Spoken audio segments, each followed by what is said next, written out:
Hi everyone, welcome back to Shooting the Breeze with MK. Today we'll be learning the journey of Tanvi Karia. Tanvi Karia is an entrepreneur practicing as an art, design, craft, and heritage consultant, strategist, and curator. Qualified as an interior designer with masters in facilities and environment management from University College London, she has experience of working in London up until 2005 on major private, government, and city scale projects, including the Terminal 5 Heathrow Airport.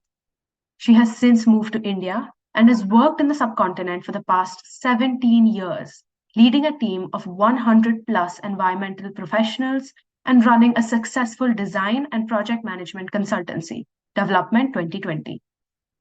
She is also the founder of Raw Collaborative, one of India's most celebrated design, heritage, and art and craft platforms. This unique platform, with 5 years of successful editions, has brought over 400 designers, makers, artisans, and craftspeople together to collaborate and present the finest of contemporary art and design capabilities. Bringing together an audience of 25,000 plus connoisseurs of art and design, this has been a huge success curatorial story of blurring the lines between art, architecture, heritage, craft, design, and the future of such collaborations. Good evening, Tanvi Auntie. How are you? Hi, good evening, Manya. I'm well and Happy New Year. Thanks so Welcome much. to Same to you. 2023. Absolutely, yes. Thank you so much for being here on this platform. I'm so glad that we are able to do this now. You've been, asking me to do this for such a long time, but I'm really glad that I'm able to do it today for you. Yeah. Tell So, me. first of all, could you tell us in your own words what is it that you do exactly? Okay. So I run a project management and design consultancy, and I also am the founder of a curatorial platform, a design curation platform. And so basically, I am mainly into design and management are my main areas of work. Okay. So, have you always been like interested in design since a young age, or is it just something that you picked up later? No, since I was in about grade eight, one of my neighbors was an architect, and I was quite fascinated, So I was a very creative a person since childhood, So I loved art and design, not design, art and craft, I would say. And then I had no idea what this profession is about, and I saw my neighbor who used to have this huge drawing board, in his kitchen, and his kitchen would become at night, that would become a studio, and he would be drawing, and there's a large drawing board, and that was quite intriguing for me. And I would go and asking different questions, and what is architecture and what is design, and so I think by the time I was in grade nine, I was pretty sure that I wanted to, study design or architecture. And yes, so I was very clear that this is something I wanted to pursue. So, it's always been a dream of yours then for design and It has, yes, okay. yes. So even in college, when you were pursuing interior design, I just wanted to ask how you got interested into environment management because that's also a thing you did. Yes. So my first degree, Manya, is in interior design. Okay. And so I finished my degree, and while I was studying, I started working as well. And I had my own design practice in India. And at that time, I think I started working with a lot of old buildings, old structures, because I was based out of Bombay. Oh, okay. And and my final year thesis also was on adaptive reuse of existing spaces, Yeah. of old structures and existing spaces. So that's something I was very interested in, and I wanted to do my further studies in that area of conservation and restoration, and adaptive reuse of spaces. And that's how I ended up into a course which was looking into facilities and environment management, which is my master's, which talks about how a building performs in during the life cycle of a space. And that is what was very interesting to me, because like everything, like every product, buildings also have their shelf life. Buildings also have their, they outrun their use as well. So what after that? What happens after the buildings are, they've outdone their purpose? Do you pull it down? Do you repurpose it? How do you kind of readapt, reuse these spaces? That was something which I was interested in, and that's what my master's was all about. That during the use, during the occupancy, how the building performs, and afterwards how the building should perform or can perform. So that's something which was very interesting for me, and that's what my master's was about as well. And that's one area of work which I have constantly been involved in. Not always, not all projects, but at least couple of projects I would be involved in somewhere where there is this aspect of architecture in it. That is tragic. Yes. Just wanted to ask, what was your aim or your thought process behind Development 2020? So me and my husband, we both were in London, and we were working here for almost about 8 to 10 years, and we had a vision that India was developing at a very fast pace in the early 2000s, and there was a lot of work that needed to be done. So we wanted to kind of bring all the experience and the learning that that we had gained in our our masters and our work in the UK. We wanted to bring all that to India, and that's when we set up our consultancy in Ahmedabad in 2005, and we returned to India. And we wanted to become part of the growth story and the vision. I think at that time, the president was APJ Mr. Abdul Kalam, and he had this vision, of Vision 2020, and that is something which we were quite inspired by, and we wanted to be part of that growth story, and that's how the name of the consultancy also came up, which was Development 2020.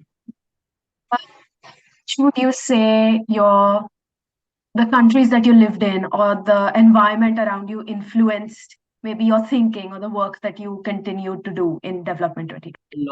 A lot, Mania. Yeah, I think even with my initial years, being born and brought up and worked and studied in Mumbai, and then moving to London, again doing my master's here and working here, was had a huge influence on my work, and a lot of inspiration comes from where you've been, what you have, the kind of exposure that these different places give you. There is definitely a lot of influence on what I did, and going forward as well, in terms of what I did with Raw Collaborative as well, has a lot of influence from all the travel that we've been doing over the last 20 years, all the countries and different cities and places that we have visited. That was definitely a huge inspiration. Even Raw Collaborative, like, did you feel maybe that was an initiative that was needed to bring together artists from different places, or was it just something that you thought would be an interesting area to pursue? No, I think that the first one, I think that's there was a huge need. I think with all the travel that I did across Europe and the other subcontinents, and I think we saw a lot of appreciation for art, for design, and how that is part of the day-to-day experience. Whether you are a tourist, whether you are you are in a gallery, or you are in a shopping mall, or you are in an open urban space. Everything had some design intervention. Every product that you interact with, what has had a lot of thought process behind it.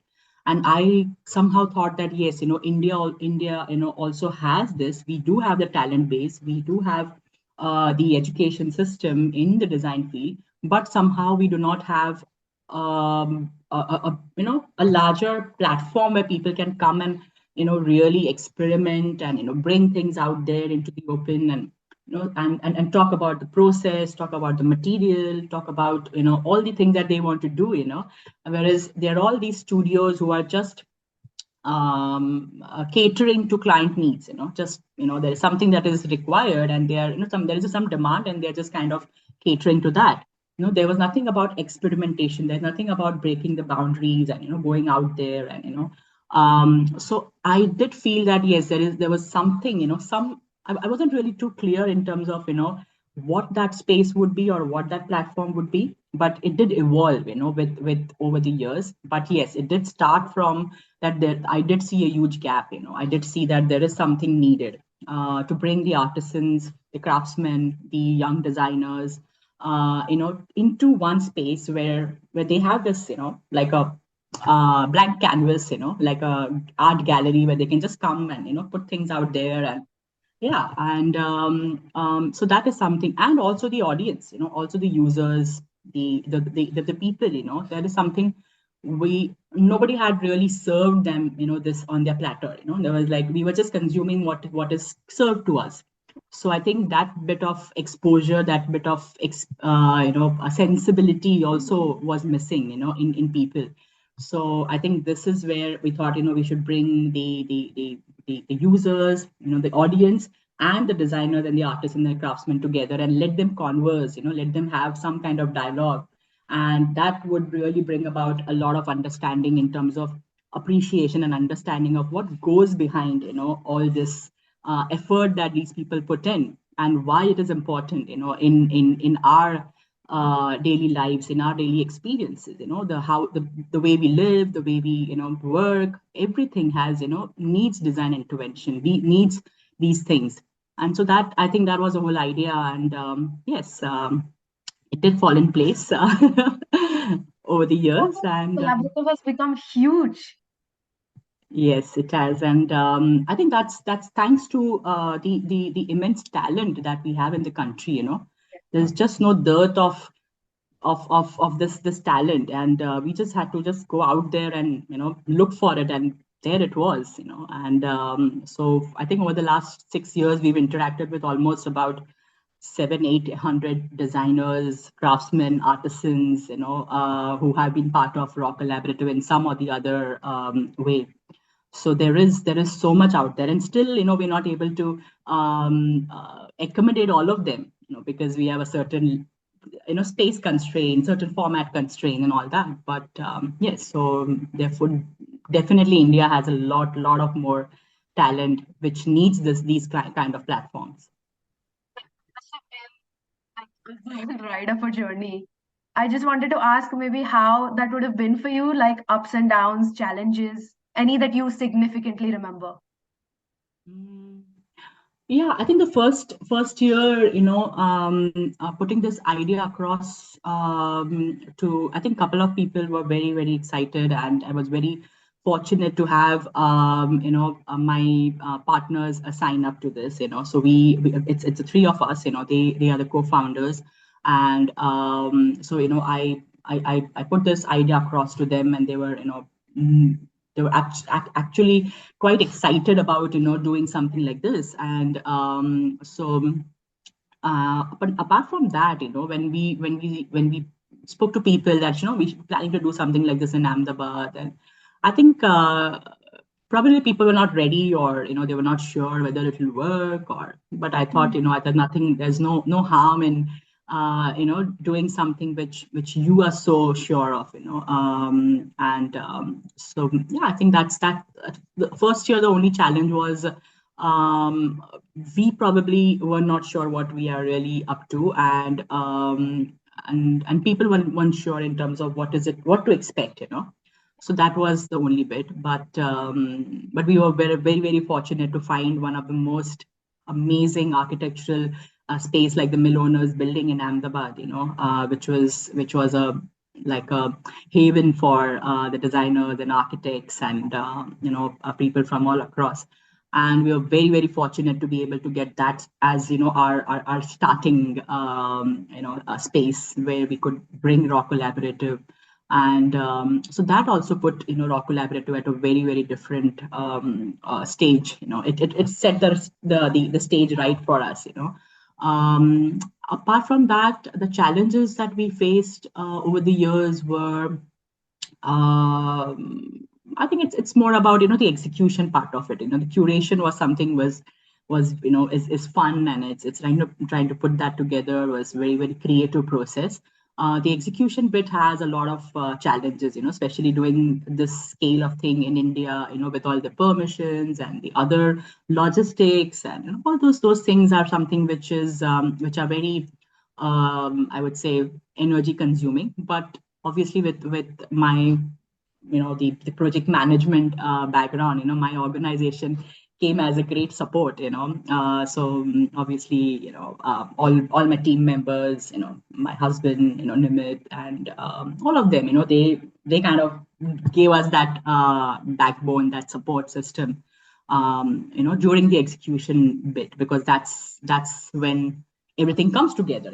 All the curation is right, everything is great, but if the execution is not done right, it could really fall apart. So those were the challenges. And I think and yeah, this year, well, then there was the pandemic, and we weren't sure how are we going to pull this through.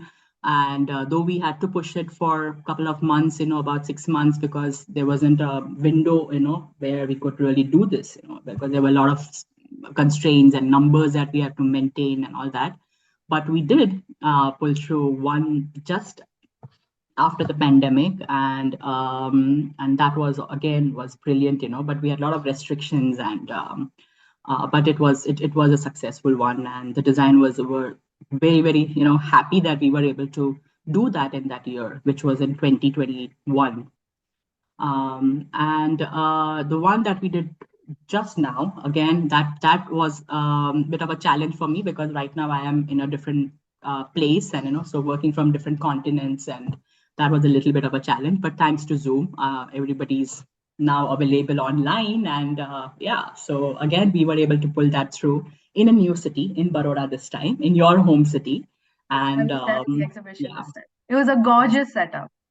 it was brilliant, and we were, it's probably one of the best additions that we feel we've been able to. So yeah. Yeah, so the most recent edition of the Raw Collaborative, I had come to see the setup, and it was a huge layout. Like, I continued walking for about 30 minutes, and it was a gorgeous setup. There were so many designers. So I just wanted to ask you, did you ever imagine Raw Collaborative being this big? Interesting question, Mania. Well, like I said, I had the vision, I had the idea, but I really did not, have the scale of it in mind. How big, or how this is going to turn out over the years.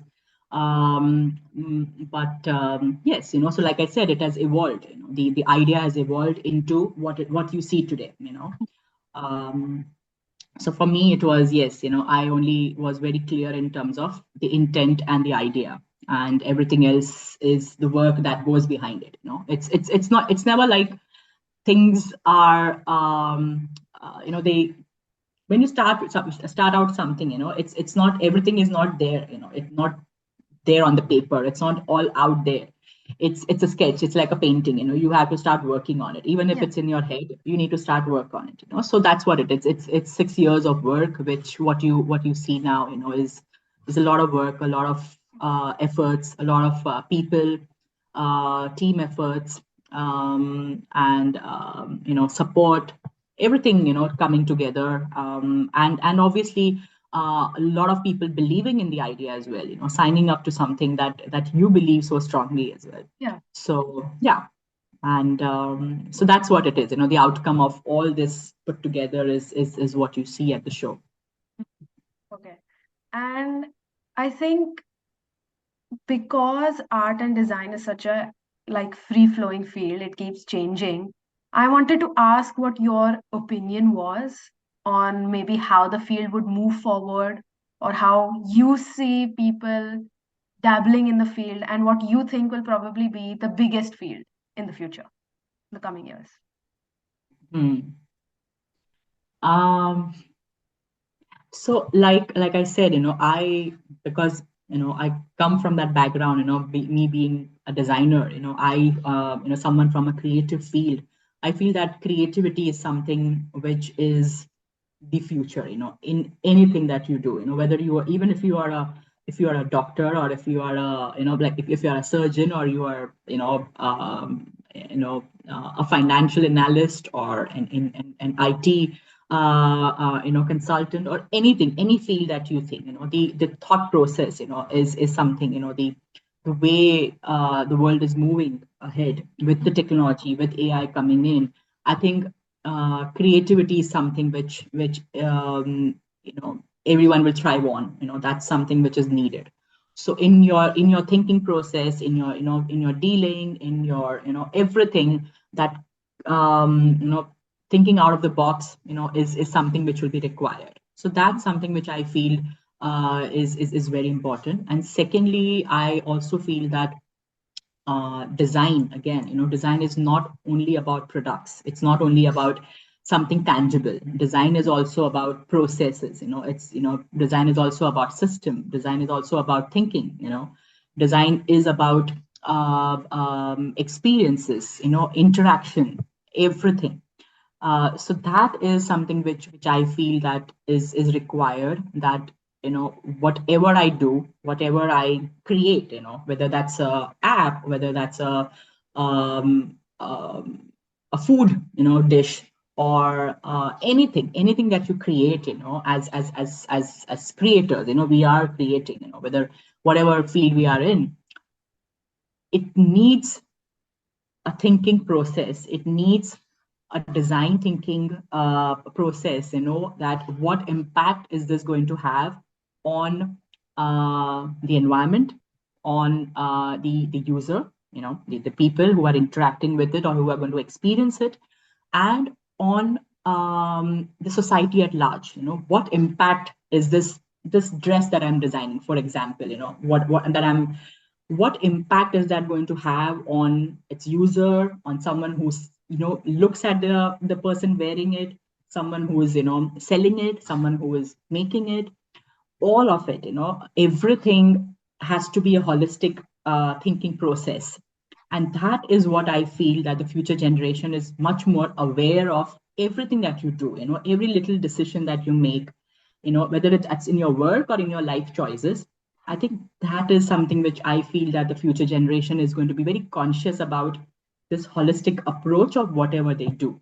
And that's the future, I feel, and that's where creativity, design thinking, I'm saying not design per se, but the design thinking is very, very important. Does that answer your question, or? Um, what is usually your, well, I wouldn't say process, because you just told me about all of these questions that you believe is in the design thinking process. Maybe a step by step breakdown of what you do before designing something or before creating something. Like, do you first just build on the idea, or do you first see if it's feasible before beginning to work on it? Hmm. So, yes, because I am, like I said, I'm a creative soul. I thrive on my idea first. That if there's an idea, I feel that it's worth exploring. Minus the pros and cons, and the feasibility of it, and how am I going to do all that. If you get into that zone, this will fizzle out. So first, you really have to let it manifest, whatever that idea is. So we let it manifest. That, like, I'm a daydreamer. I love to just sit at my desk and dream. That's something I thrive on. So every idea, every inspiration that comes to me, I would let it manifest, let it kind of grow in my head, to an extent where it starts kind of, it starts making things clearer for me. That this is the idea, this is the intent. Yeah. Then all the other bits and pieces start falling into place. That whole, that jigsaw starts coming together in my head.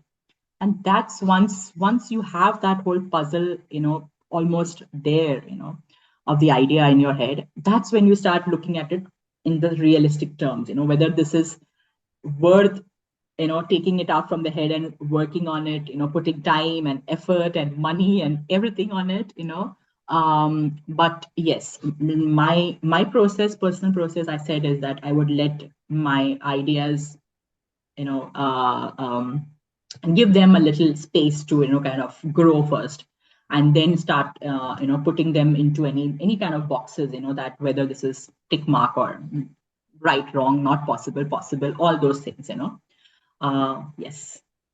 Uh, I also wanted to ask what, apart from travel, of course, because we just spoke about that, what apart from travel has maybe influenced you the most in the work that you do, or has supported you in any way that you felt was so important that it maybe changed the way you think about things or your perspective? I think two things, which I also personally love as well, to really expose myself to, are experiences, different experiences.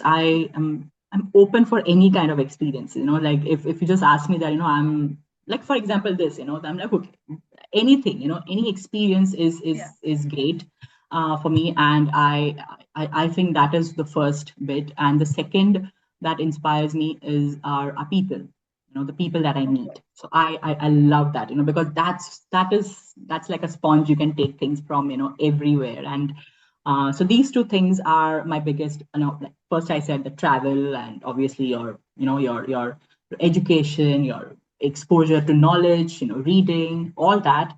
And um, experiences and people is something which I feel are very, very important, where there's a lot of learning.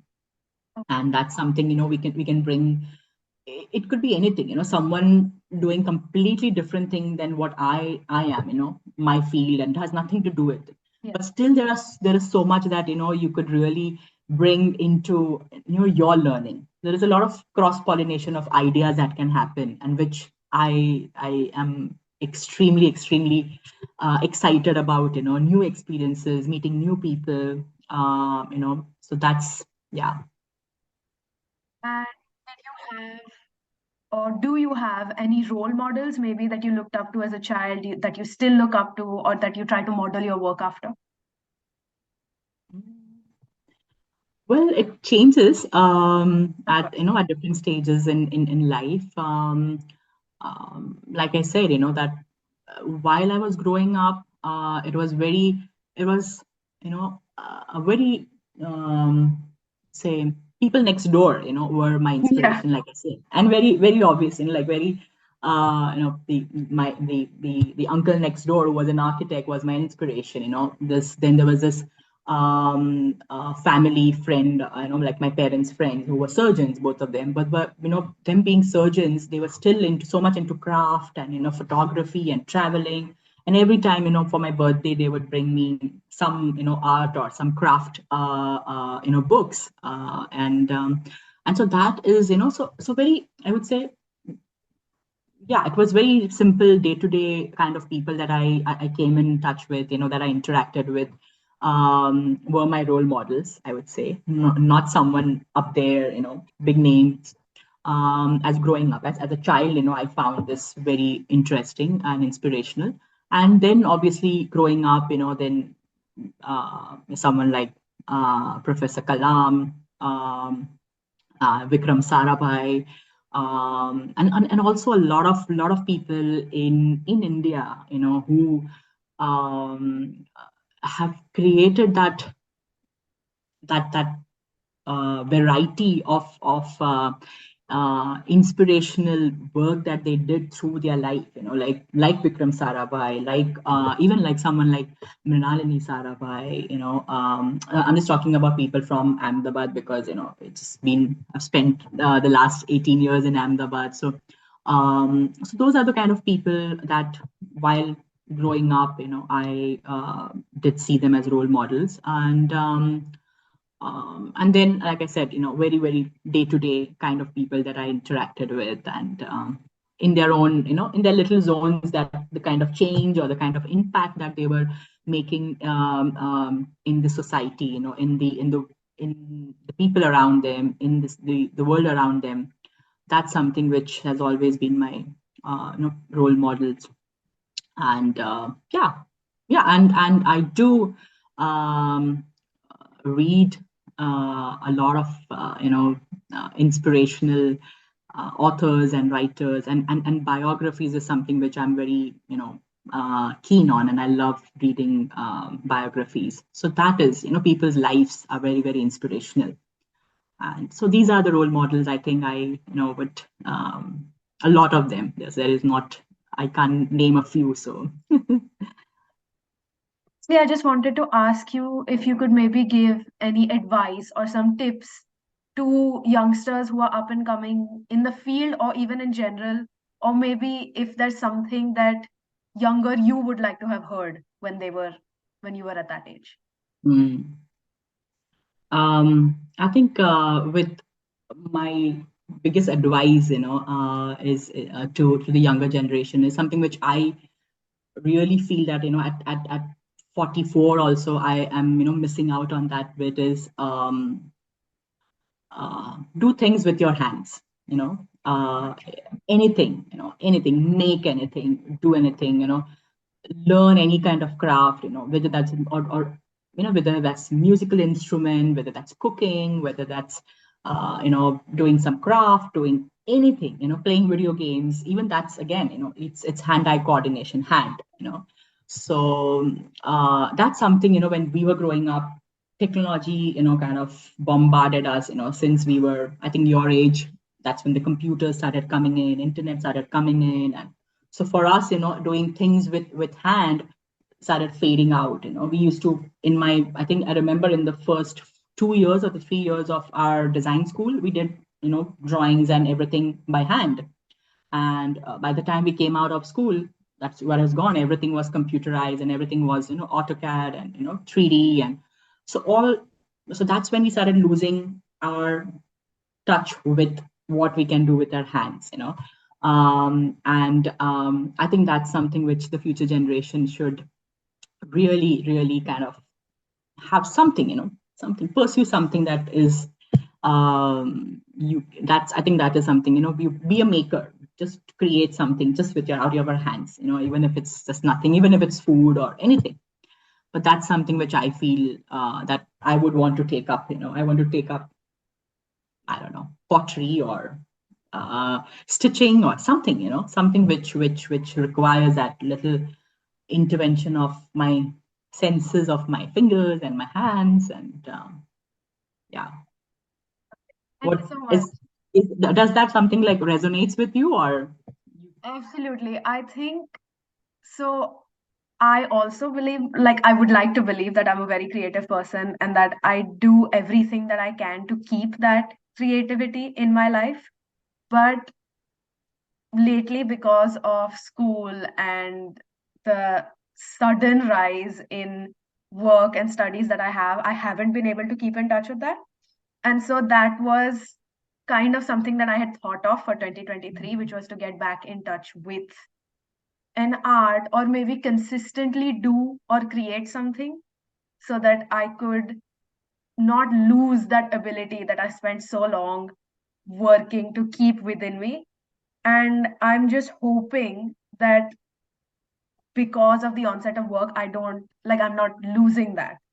So it's my resolution to maybe try and, keep that with me and do art at least once a week, whether that's painting or It could be poetry or something anything. as, yeah, it could be something as small as just writing, in your journal, every day, or yeah, anything that's small, but yeah, I think that's something which we all should, not just the young generation, but it is something which I feel that every generation, I think, otherwise we'll soon lose ourselves to technology, as human beings, we'll soon lose our innate senses, something, which we are so good at, everybody's born with some kind of talent, something that we can do with our fingers and hands. um we'll definitely lose it, big time, and then there'll be no going back. So yeah, that's something I really wish for everyone to be doing in 2023. Thank you so much. That was all I wanted to ask. Just, is there anything that you would like to add, maybe?